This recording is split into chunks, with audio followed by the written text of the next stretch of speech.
વડગામ વિધાનસભાના સર્વ સમાજના નાગરિકો, ખેડૂતો અને પશુપાલકોની માગણી હતી કે અહીંના મુક્તેશ્વર ડેમના કર્માવત તળાવમાં નર્મદાના નીર લાવવામાં આવે. 192 કરોડનો પ્રોજેક્ટ અમે લડીને વિધાનસભામાં સતત રજૂઆતો કરીને મંજૂર તો કરાવ્યો, પણ ડિંડોલ પાટણથી શરૂ થયેલી નર્મદાની આ લાઈન જે મુક્તેશ્વર ડેમ સુધી પહોંચે એના રસ્તામાં આવતા 17 તળાવો, જેમાં બળાસર ફતેગઢ ગામનું 46 એકરનું તળાવ, આવા 17 તળાવો નહીં ભરવાનું આયોજન છે.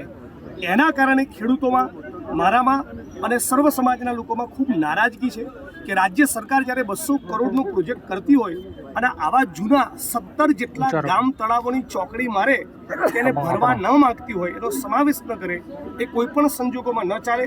આ મુદ્દે આજે કલેક્ટરશ્રીને આવેદનપત્ર આપવામાં આવ્યા હતા.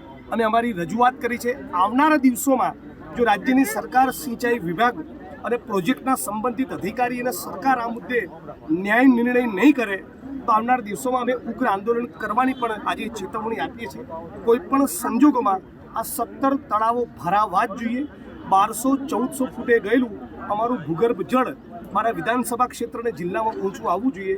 મૂળ આ વાત લઈને આજે રજૂઆત કરવા આવ્યા. બીજી એક વાત કહેવાની, વારંવારની મારી રજૂઆતો બાદ પણ આજે પણ બનાસકાંઠા જિલ્લા કલેક્ટર કચેરીના સફાઈ કામદાર અને અન્ય કર્મચારીઓને લઘુત્તમ વેતન ચૂકવવામાં આવતું નથી. જે કચેરીમાં કલેક્ટરશ્રી પોતે બેસતા હોય, નાયબ કલેક્ટર બેસતા હોય, નિવાસી કલેક્ટર બેસતા હોય, મામલતદાર બેસતા હોય, અને છતાં આઉટસોર્સિંગ કે કોન્ટ્રાક્ટના એક પણ કર્મચારીને લઘુત્તમ વેતન નહીં ચૂકવેનું શોષણ કરવામાં આવે, એ અત્યંત સર્વનાક વિષય છે. એટલે હું માગણી કરું છું કે તાબડતોબ આની તપાસ કરી તમામ કચેરીઓમાં, આખા બનાસકાંઠા જિલ્લાના તમામ ટીડીઓ ઓફિસ, મામલતદાર કચેરી, પ્રાંત કચેરી, એસપી કચેરી, કલેક્ટર કચેરી, પ્રત્યેક કચેરીમાં કામ કરનારા દરેકે દરેક કર્મચારીને લઘુત્તમ વેતન ચૂકવવામાં આવે.